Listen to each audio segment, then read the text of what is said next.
So selected a pretty good location. We're in a better one before. We have just lots and lots of firewood, which is really great. There's a bunch of different videos I'd like to cover on this little series, but it's basically, just how to make it with, not much in the winter. We have our storage tent over here. That's for storage. I actually have 3 of them. We came from 6, and there was an issue where we had to move our shit pretty quick. So we have 3 tents. We're only running 2 right now. I've got a third one that's really big. It's a 8-man slumberjack, and that's gonna get put up at some time if I need it. But in case I lose a tent or something, it's always a good idea to have a couple tents in hand. Right now, we've got this one. This is a 3-season tent. That's why it's so wrapped up in tarps, but it really is warm in there because we've got one of those wood stoves everybody's talking about, and it's worth it. Get it. You know what I mean? That's definitely a good thing to have. Today, I didn't put so much of this heating cable over here. This is heating cable. It's for a house, 500 watts, 4 amps. I got, a little bit, not the biggest one they had, a little bit smaller, just because running the tent. I figure this aspect of the tent is going to be warm already, so I don't have too much on it. But the snow will come down, it will collapse these tents, and they're fiberglass poles. So that's one of the things that, you want to make sure you have. I have, it really wrapped up on the top well. I honestly can't wait to see how that's going to come out. He gave me a little sticker and said to affix it to it. Just put it right up there just to hold it for now. I'll figure out, if it moves around too much, I'll use duct tape or something. Add a little segment. You can see where the tent ends here. Add a little segment to put firewood and other things that I might need: saws, axes, hatchets. I have an electric Craftsman 10-inch. It's good, but we'll cut down shit like this. So then a buddy gave me a Poulan 42cc gas saw. It's an 18-inch. Bad boy is nice, but it's gonna need a carb cleaning. Got a cooler there. And we're running 53 feet of extension cord on a GX 160, displacement's 162cc. I did have a 212cc, and it was I think it was 3,500 watts running, and I think it was 46 peak. Sold that, not the brightest move on selling that, but I did actually go and get a Honda, so that's a good thing. I got a Honda, an old school generator, and the thing works great, but I don't know if you guys have ever played with the rev and the idle. I was playing with it like an idiot, and I had shit plugged in, and I revved it up to the boards, and I blew my heating pad right out.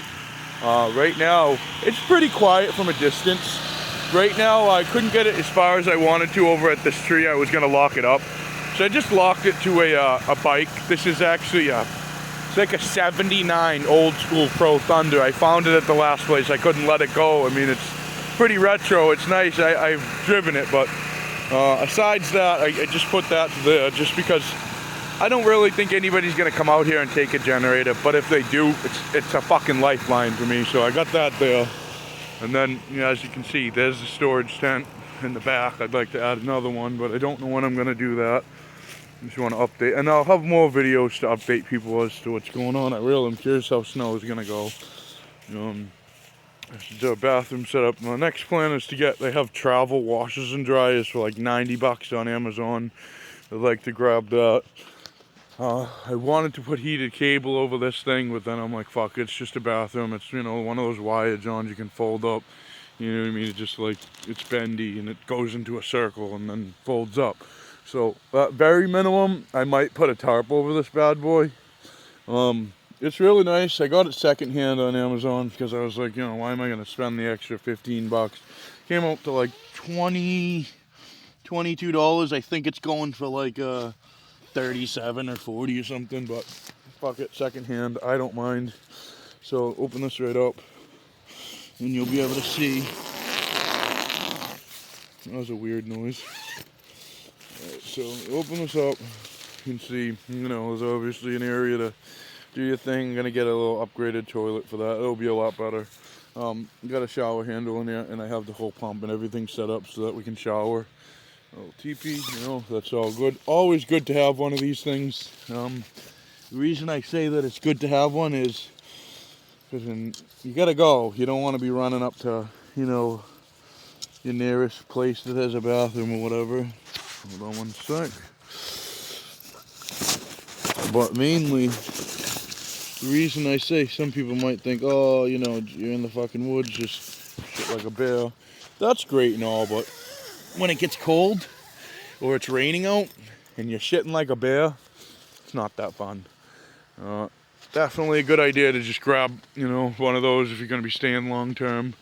Now, fires are a real issue on the fire I'm at. So, you know, if you have a fire, you're obviously gonna get, you know, fire department and whatnot down here. And you know, we're tucked in pretty good in the woods, you know what I mean? We're not really gonna get found. We have, you know, 60 miles of woods. And we could just keep going in, and, you know, I would like to start up an ice pathway because currently I go out on my bike and every day I'm coming through these fucking 3 logs I gotta climb over, which is good. It protects a lot of the shit so it can't be carried away, but I don't think taking anything is gonna be an issue. I don't think people are gonna come back here and take shit. If anything, and you come up on a camp like this, you're probably gonna be a little nervous as a regular civilian, but there's an old fallout over there from some people that were here before us. It doesn't look nice on the eyes, I'll tell you that right now. It looks really like, you know, kind of economical or just cheaply put together, but the tent is really nice. I actually want to get the brand of this tent real quick. It's a Quest. It's like a 1998 tent. It's really nice. 3-season though. It's not meant for fall. I mean, it's not meant for winter. Fall, spring, and summer. So when you take off all the tops, it's really breezy in there. It's cold. But another thing we got going is this wood stove, and let me tell you, the thing is tiny. You would think you get it, and I got it in the mail. I'm like, what is this joke? Like, this wood stove is not gonna do it for us. And I realized not having the tarps on the tent, it doesn't feel like anything's going on. But so I put the tarps on, and the green one is a teepee tarp. I would have liked to go all over the thing, but here's my problem when you're running tops. You got a stove jack. Oh, take a look at what had happened. I was melting a lot of this, and this is actually the tent material right here. That's why I would have liked this teepee tarp to go all the way around it, but I don't want to burn it. It's the only tent tarp that I have on here that's not burnt. So I went as far to the edge as I can, but this pipe gets really fucking hot, like real hot. So obviously you can see it's, you know, burning stuff through. I'm kind of worried if snow, and see, even that's the rubber. I just pulled that off. That's the rubber though, and it's sticking to it. You can hear it crusting. I'm worried if snow will get in there, but then at the same time, I feel like it'll evaporate, run down, and the heat will take care of it out of the pipe. But if you see one of these little mini things, mini tent stoves, get it. It's another thing, the reason I wanted to make a couple of these videos is because this is in through, I'd love to show the setup on this, but this is actually in through the rain. This is the rain fly, and then underneath it is a tent. So I went and put this stove jack through the rain fly and the tent. So, and I don't know if you guys know, once you put a tent stove or a stove jack in a tent, you can't remove them. Because if you remove them, the hole's gonna expand, you go to fold it up, just forget about it, it's gone. If I was buying one of these for $22, I would buy one for each tent that you're gonna put it in. Because as soon as you take this out, you're never lining it up. I can guarantee that just with the fabric and the material. I screwed it on, and then I took a razor blade and cut the material and then ran this through. And it's working great so far. Like, you can see the debris of like where the you know, tarp had burned on it from wind or whatever. And you'll smell it, you'll know. Definitely pretty scary when you smell something burning in a tent, because, you know what I mean, you know, if your tent goes up, you know, probably want to figure out pretty quick where the burn's coming from. But no issues on really any fire. Just as you can see, like little holes just from like, I should have got a better spark arrestor. That's only apparently rainproof. I said it was a rainproof cap or something, so I had to get it because I didn't want something wide open. Used it in the rain, it's been great. It comes with a bunch of these little radiator clamps, you can call them. Mechanics, so that's what I'm going to call them. I don't know what they call them other than that. There's another tent though I would want to tent stove that I would want against. It comes in sheet metal, and you can just roll it all up as one pipe. I would stay away from that shit. I wouldn't. It's like a roll of thick aluminum foil, and you roll it up. This comes in 6 different sections of pipe. So that's why I really was set on getting this one, because the pipes are interchangeable. They're still a bitch to pull apart and get the creosote out. But I would definitely get the sectional pipes when you're looking at this. Make sure it comes in sections, because if you're going to order a tent stove and it comes with that aluminum shit, I'm not too sure how it lasts, but I can tell you it's thinner than this for sure. And, you know, I can, you know, dent this in with my finger, but this thing will cherry. When I say cherry, the whole pipe, maybe one section underneath this in the tent, will be glowing red hot. No doubt about it. You know what I mean? You can't have shit next to it. I got a dog in here too, so there's a little food bowl over there, and then we bring the trash down to one of the dumpsters that's used, and there's an abandoned storefront that cleaning out, so you were able to use that dumpster. Definitely want to go over a bunch of shit, and I would like to, if anybody likes the series or wants to learn a little bit more. I actually just learned about this, and this is not supposed to be in a knot, so I actually came out here for this reason, was to take the knot out of the heating cable, because they say that you're not supposed to put a knot in it. So with that being said, I'm just going to loop this through right here, pull that through. It's still at a bend. It probably shouldn't be like that, but I want to take the knot out at the very least. I'm going to show the wood stove when I get in. This is a little tarp that I had added onto it, so the tent probably ends right up at the peak coming down, and right there's the end of the tent. So I put down like a tarp on the edge side, because I don't want to run all the way back and forth to, you know, obviously this storage tent in the middle of the rainstorm or snow or whatever. So I put a little addition on here that has firewood, some clothes, a spare tent. I got my saws under there. You know, I got an electric saw. I got to grab a battery for a Craftsman. I'll show that in a later video. Electric chainsaw, really, really good idea. They wanted me to put this heating cable on here a different way, like triangles or some shit. You know what I mean? See how this is, you know, coming up. It's supposed to all be like that. And I just couldn't get it done. So what I did figure out, actually, I started right off this pole here. And I just, you know, kind of wound it around, like no big deal, because where this starts, after this, right on, so on the side is where the heat starts, and then back here is where the cord goes into the, you know, the plug, so that gets plugged in. So I got this kind of just, you know, draped around, chilling, hanging out, just so that it can be there. But I found out I could almost make like, I could bring the wires in the loops, you know what I mean? So like, I just pull this out for a second, so I can show you what I mean.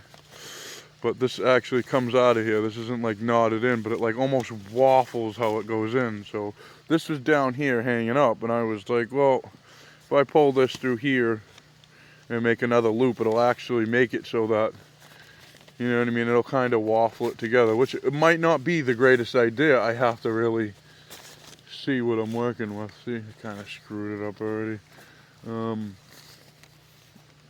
But yeah, I think that it's going to work out pretty damn good. I'm really, really curious. I thought it was a good idea.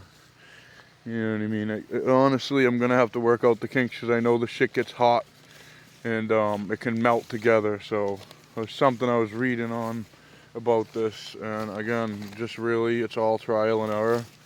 But I just came to the conclusion, if I could, you know, get some of this to stay right, I wouldn't have snow collapse in the tent. So I think that's a real good idea. I took a stake and drove this in to hold down the tarp a little bit better. So I'm gonna come up with some more ideas to put online, really, and just show people, like, there's a lot of people out there like struggling with shit, and you know what I mean. I, for one, can't just go into a shelter or some place, because I got a dog, and dog's actually a pit bull. So, you know, if you don't have insurance and stuff, and that's why we were kicked out, is because the dog is really a liability. So it really sucks, you know, going on throughout life and realizing that, you know, your dog, you know, can be the reason why a lot of people get scared, or, you know what I mean, they don't like that breed of dog, so they don't allow them. And I know there's ways to, you know, make them a service animal, or, you know, emotional service animal, but it was obviously, you know, too hard where we were to just do these things. So Push came to shove, and when lease renewal came around, they didn't want the dog, and you're gonna leave the dog. I'm not gonna leave the dog out, you know, it's part of the family, you know, you don't just get rid of a dog, only an asshole does that, you know what I mean? Or I guess somebody who's, you know, afraid to take it on and keep going, but regardless of that, I'm gonna come up with some more videos. I was honestly, one other quick thing I'm just remembering, I should have got a green cord, but they didn't make the green cords thick enough. That would have been nice, but at the same time, you won't trip over it in the night, and you can just run, like if I have to turn my generator off. So two things I'm thinking about creating. Well, for one, to finish my sentence, the orange cord, you could just take your flashlight and run over to the generator to turn it off. What I'm gonna do, personally, is I'm actually gonna take it, see this white switch right here? I'm real good with electronics. You turn it off to turn the engine off and turn it on to make it, you know, run. I'm gonna run 2 wires from the back of that, and I'm gonna run it along the extension cord, and I'm gonna take those 2 wires and bring them into the tent. So when I wanna turn the generator off, I can just either put the 2 wires together or take it apart. Just depends on if the circuit's normally open or normally closed. I'll figure that out, and then I'll be able to at least turn the generator off. I'm working on, I had a Westinghouse, it's an i4500, really great inverter generator. It was remote start, I could turn it on and off from where I was sitting in the tent. It had a remote key fob, it was awesome, it worked really great. But I don't have that now. I got an old school generator and it's working great. When I first got it, I bought it for $100. I told the kid I'd give him 80. Of course, I get it back here. The fucking pulse start snaps on it. You know what I mean? He started up and had it running in front of me for a little bit. And then he said, like, oh, there might be water in the gas tank. It might be leaking, whatever. So I try and get the thing started running. It runs for a little bit, fucking dies out. I'm like, dude, you gotta be fucking kidding me. I just spent my last $100 on this shit. Like, that's why I told the kid I'd rather give him 80, you know what I mean? Because I knew there was gonna be something wrong with it. And the more that you look on a seller's page, you can kind of see what they're doing. And this kid was flipping generators and power tools. So I knew he had probably got this for free or maybe even 40 or 50 bucks and did some carb work to it and then sent it on its way. Well, I get up here and I'm fucking pulling it. The thing dies, it won't start. So I took a 10mm wrench, put it on the bottom of the carburetor. It had water in the gas tank, so it clearly was leaking through the water gauge. I mean, not the water gauge, the gas gauge on the top of the tank. Water was getting through it. So what I did, I released the carb float, the 10mm nut on the end of the carb, took it out, drained out the water, it ran, stalled again. I did it one more time, took out all the water. It's been running ever since fine. So now I just have like a plastic bag with cardboard in it, and that's just on top of the whole gas tank right up there. That thing, that's just a piece of cardboard in plastic with leaves on top of it, because I kind of try to camouflage it. Not like you can camouflage the noise or anything, but I feel like, you know, if you can't see it, you know, you just keep moving. But somebody really wanted to be an asshole. You know, I'm sure there's a lot more people than just me out here. You know, I'm sure a couple of them, 3 or 4 of them, come out here and fucking haul this thing off. Again, I don't think it's gonna happen, but it is what it is. So that's that on the generator. And then I'm gonna come up with a few more videos to show you the dog, show you the wood stove. I'm gonna go in and actually get a wood stove fire started right now because it's getting a little chilly out. So if there's anybody out there doing the same thing and needs anything, and has any, you know, questions or like, hey, how can I do something? Just like, comment, subscribe, all those things that people tell you to do. I'm brand new at the shit. I mean, I've made a few video channels before, but they never really catch on. But more or less, I'm just really making this so that people can, you know, reach out and ask me questions, and I can tell them, hey, this is how I would do it, or just get a second opinion on it. All right, guys, just keep looking at the videos. There'll probably be some more. I'm gonna make a lot more shorts because I just said in one of them, I don't like the shorts because it's only 15 seconds long. I can't explain anything. I like to talk a little bit in detail so people know what's going on. Some people don't like that, but the shorts will always get aired out on and get more, you know, views than a video. So I guess this is the video part of it, just a little bit more in depth. Again, I cannot wait to see snowfall, to see those heating cables.